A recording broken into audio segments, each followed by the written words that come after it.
जी, बहुत शुक्रिया आपका। बिस्मिल्लाहिर्रहमानिर्रहीम, अल्हम्दुलिल्लाहि रब्बिल आलमीन, अल्लाहुम्मा सल्लि अला मुहम्मद व आले मुहम्मद, ला हौला वला कुव्वता इल्ला बिल्लाहिल अलिय्यिल अज़ीम। देखें, इसमें आप रिलक्टेंट या वो थोड़ा-सा वो ना हुआ करें, हर बंदे का एक अपना काम है, जिसका जो काम है, वो उस काम में बेहतर परफ़ॉर्म कर रहा है या नहीं, ये मैटर करता है। मिसाल के तौर पे अब किसी का काम ही रडार है, वो कहे जी इंडियन जहाज़ रडार बताए कि जी आने वाला है। तो आप कहेंगे जी बड़े अफ़सोस के साथ जी इंडियन जहाज़ है। कोई नहीं, आपने अपना काम किया है, आपने बताना था, खतरा बताना था। हम खतरात बता रहे थे। 2023 के मेरा ख़्याल है लास्ट जो महीनों से हमने इंडिकेशंस दे दी थी इन जंगों की, जिसको आज आपका इंटरनेशनल मीडिया उठा के बड़ा मान रहा है या समझ रहा है। बहरहाल एनी हाउ हम तेज़ी से पूरे पाकिस्तान की जो इस टाइम की चार्ट की जो रीडिंग है, मैं वो आपके सामने रख देता हूँ। बाकी जैसे कहते हैं कि अल्लाह ताला की जैसे कहते हैं कुव्वत या कुदरत है। बल्कि मैंने जब आपके लिए अर्ज़ कर दूँ कि अभी एस्ट्रोलॉजी का जो फ़ॉर्म क्रिएट कर रहा हूँ और जो एडमिशन्स पे जो ओथ में रखा है, वो यही रखा है कि भाई आपने एस्ट्रोलॉजी सीखनी है, लेकिन इस बात पे पहले अपना अकीदा वाज़ेह करें कि आप ये अकीदा रखते हैं कि ये सारा निज़ाम और इस सितारों के पीछे जो कुव्वत है, वो मेरे परवरदिगार की है। ला हौला वला कुव्वता इल्ला बिल्लाह बस। तो जब ये आपका अकीदा हो जाता है, तो फिर कोई भी चीज़, किसी भी चीज़ की ये इबहाम ही खत्म हो जाते हैं, जो कहानियों के हमने बनाए हुए हैं जी, ये शिर्क है, फलाँ है, फलाँ है। एनी हाउ सबसे पहले जी पब्लिक पहला हाउस पब्लिक का होता है। पब्लिक बहुत ज़्यादा समझ लें कि रेबेलस एटीट्यूड में होगी। फीलिंग ऑफ डिसेंट्रलाइज़ेशन होगी, लेकिन टेक्नोलॉजी के पीछे दीवानी होगी। मतलब इस टाइम समझ लें कि हमारा हर शख्स का जो शॉपिंग है या उसका बिज़नेस है या वो अ, रुझान है, वो टेक्नोलॉजी की तरफ होगा और ये रहेगा अभी, क्योंकि यूरेनस यहाँ यही बताता है। उसके बाद जुपिटर मई में ट्रांज़िट करने जा रहा है, हमारे बैंकिंग के हाउस में, हमारे बैंक्स के हाउस में। उसमें इसका जाना हमारी नई पॉलिसीज़ बैंकिंग पॉलिसीज़, नई शरह सूद, नए इस तरह के मामलात, उन चीज़ों को बताएगा और हम लोग अपनी उनमें काफ़ी ज़्यादा तब्दीलियाँ करेंगे इन मामलात को लेके। लेकिन कोई बहुत बड़ा जैसे कहते हैं कि ब्रेक थ्रू उस तरीके से नहीं, लेकिन कुछ अरसे में ये ज़रूर होगा कि एक हमें जैसे कहते हैं कि हमें कुछ न कुछ मिलने की उम्मीद भी है कहीं से, किसी अंदाज़ से। वो ज़्यादा खुल के नहीं बता सकते। बहरहाल, उसके बाद जो हमारी थर्ड हाउस है, कम्युनिकेशन है या उसके मामलात हैं, उनमें जो मीडिया है, ट्रांसपोर्टेशन है, हमारे दोबारा इस तरीके के train attack kind of transportation, जहाज़ से लेके जो सड़कों का मुनक़ता होना वो भी पॉसिबल है। मीडिया सस्पेंशन, मीडिया पे होल्ड, मीडिया पे जो है मीडिया पर्सन्स के साथ एक्सीडेंट्स या इनके साथ मामलात खतरनाक हो सकते हैं। सहाफ़ी हज़रात आपके या जितने भी मीडिया के लोग हैं वो भी। और इसी तरीके से जो समझ लें कि इसकी जो कम्युनिकेशन है बेसिकली, जो पाकिस्तान का जितना भी ज़राए अबलाग जिसको कहते हैं, वो ट्रबल में आ सकता है, उसके अंदर प्रॉब्लम नज़र आती है। उसके बाद अगर बात करें हमारे इसकी 4th हाउस की, उसमें एग्रीकल्चर आता है, आपकी लैंड आती है, आपकी जो लैंड होमलैंड सिक्योरिटी आती है। तो 18 मई को जब राहु केतु अपनी पोज़ीशन बदलेंगे, तो होमलैंड सिक्योरिटी को भी मसाइल का सामना रहेगा। किसान का बेड़ा गर्क हो जाएगा, किसान आपका सड़कों पे होगा, किसान सड़कों पे भी आ सकता है, किसान एग्रीकल्चरल प्रॉब्लम्स बहुत ज़्यादा फ़ेस करनी है, तो किसानों के लिए बहुत कोई अच्छी खबर नहीं है। किसान अपने कर्ज़ों की जो भी कर्ज़ा लेना और कर्ज़ा देना और कर्ज़ों की जो प्लानिंग्स करते हैं, किसान उसको जो है वो मैं समझता हूँ कि उस हिसाब से प्लान कर लें, क्योंकि एग्रीकल्चर का कोई इस टाइम पे मसाइल इतने बढ़ेंगे कि किसान सड़कों पे आ जाएगा, ये पॉसिबिलिटी भी नज़र आती है। और होमलैंड सिक्योरिटी भी कंप्रोमाइज़ होगी। आपकी हो सकता है कि जो अपोज़िशन है, वो वजूद ही ना हो उसका। अपोज़िशन का वजूद ही ना हो, मतलब पता नहीं कैसे होगा। बहरहाल अपोज़िशन या तो बिखरी होगी या अपोज़िशन जेलों में होगी या अपोज़िशन बहरहाल एक पेज पे नहीं होगी आपकी अपोज़िशन टेक्निकली। अभी 14 तक इनका होल्ड है, 14 तक अपोज़िशन आपकी चढ़ी हुई है। आपकी इस टाइम कह सकते हैं कि इस टाइम आपकी अपोज़िशन और आपकी जो इदारे हैं कौमी सलामती के खुफिया इदारे उनके साथ बाहमो रवाबित में नज़र आती है, लेकिन 14 के बाद ये कहानी बदल जाएगी यकसर।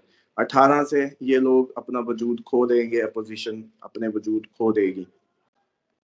उसके बाद जो होमलैंड सिक्योरिटी और जो इमोशनली बड़ी कौम डिस्टर्ब नज़र आती है। उसके बाद जनाब जो हमारे इस वक्त इश्यूज हो सकते हैं वो मैंने पहले अर्ज कर दिया, बसें, ट्रेनें, हवाई जहाज, रास्ते, कम्युनिकेशन के जितने भी फिजिकल या ये सारे मामलात में डिस्ट्रप्शन, इंटरनेट इश्यूज आ सकते हैं आपके। इंटरनेट आपको बहम फरामी बंद कर दी जाए, ऐसा मुमकिन है कि इंटरनेट ही बंद। तो वीडियो शीडियो आप भी सारे यूट्यूबर भी पहले कोटे शोटे बना लें, जितने बनने हैं करने हैं कर लें। इंटरनेट भी आपका बंद किया जा सकता है और अच्छी खासी दिनों के लिए हो सकता है, इस तरह की डिस्ट्रप्शन आ सकती है। अच्छा जी, उसके बाद आपकी जो स्टॉक मार्केट है वो तो डेफिनेटली अनप्रडिक्टेबल रहेंगी अभी भी, और उसमें जो आप गोल्ड बाय करें आज भी करें, कोई मसला नहीं है, दिल खोल के करें। डॉलर भी इवन होल्ड पे लगा हुआ है, 3.40 है एक्चुअल उसका, जो मेरा हिसाब है कि डॉलर की एक्चुअल प्राइस 3.40 से नीचे नहीं होगी, ऊपर होगी। तो जिस तरह से शेकिंग नजर आ रही है मिड ऑफ द मई, आपका जो कोई बड़ी पर्सनैलिटी है, जो बड़ा हाउस है कोई, वो हिल सकता है। तो उसके नतीजे में कोई नया सेटअप, नया सिस्टम, जो हम कह रहे थे सिस्टम रीसेट हो, वो याद करें। वो टाइम करीब मई के मिड में से ज़्यादा हाई हो जाएंगे। तो किसी हाउस में तब्दीली, किसी बड़ी पर्सनैलिटी का अपनी सीट को छोड़ देना, ये भी मुमकिन है। ये कोई भी टॉप पोजीशन हो सकती है।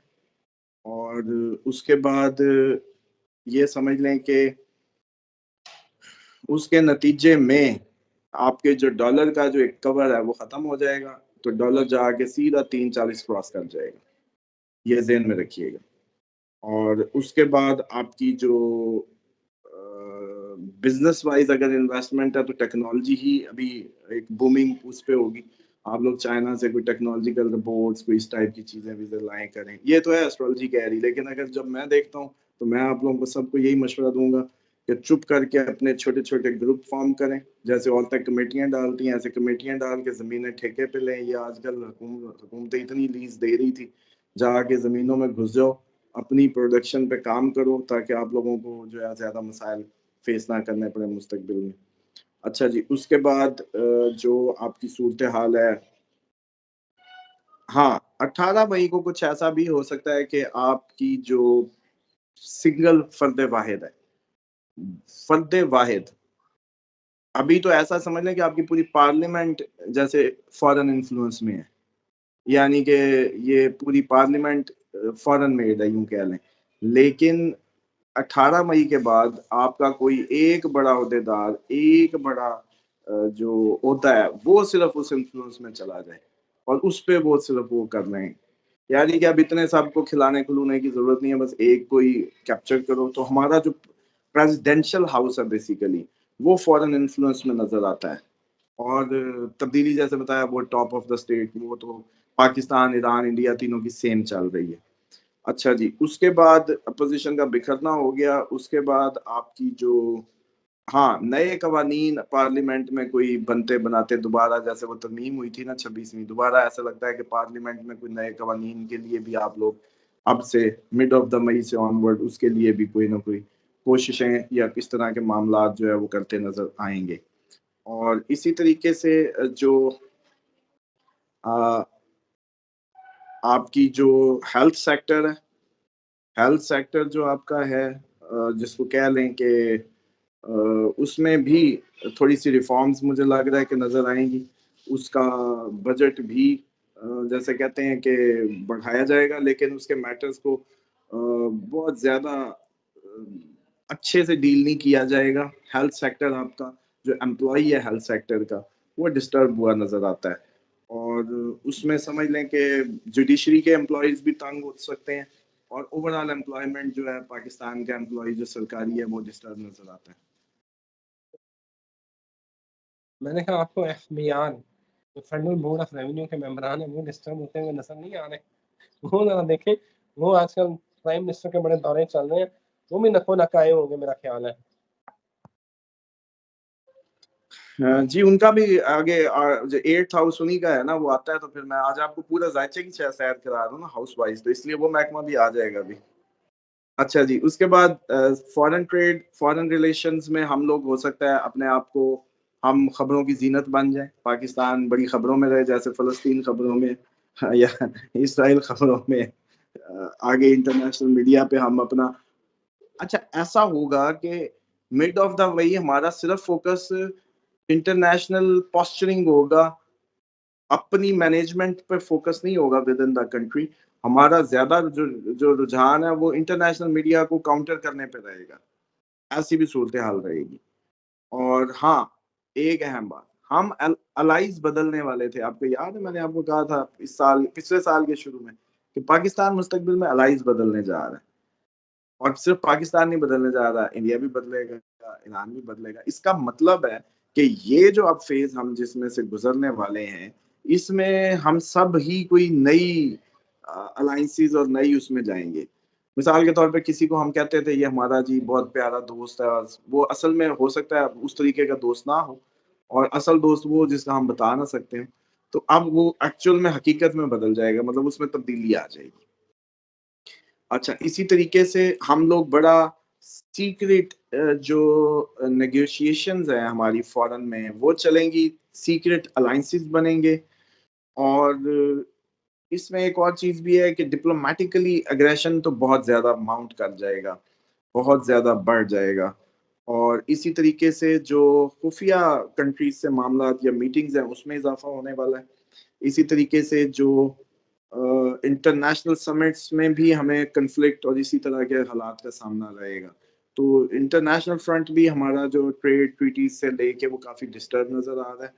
उसके बाद अब आ जाएँ जी आपके जो टैक्सेशन में ही आएगा एफडीआर जो है, और ये हो सकता है कि ये थोड़ी-सी कोई इंटेलिजेंस इस्तेमाल करते नज़र आ रहे हैं, और ये लोग मुझे लग रहा है कि करप्शंस को पकड़ेंगे, स्कैंडल्स को पकड़ेंगे, ब्यूरोक्रेसी के स्कैंडल्स भी एक्सपोज़ करेंगे, और लीक्स भी आएँगी, ब्यूरोक्रेसी की लीक्स होंगी, करप्शंस की डिस्कवरियाँ भी एक्सपोज़ होंगी, और इसी दौरान जो ये टैक्स के रेगुलेशंस हैं, और इंश्योरेंस सेक्टर्स में कुछ तब्दीलियाँ आएँगी, इंश्योरेंस कंपनियाँ अपनी बदलेंगी पॉलिसीज़, क्योंकि हो सकता है कि अब इंश्योरेंस ज़्यादा भरनी पड़े।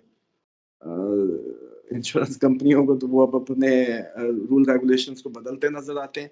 इंटेलिजेंस जो एफबीआर है वो हो सकता है कि कुछ अपना अब इंटेलिजेंस सिस्टम को अच्छा करे in a term of income tax और दिस एंड दैट। तो उनके लिए बेहतरी है। उसके बाद जो आपका जुडिशरी है, रिलीजियस आइडियोलॉजीज़ है, या आपके कंट्री का खुदा से या मज़हबी जो मामला है, उसमें बड़ा ही जैसे कहते हैं कि अनरेस्ट है, और इसमें ये होगा कि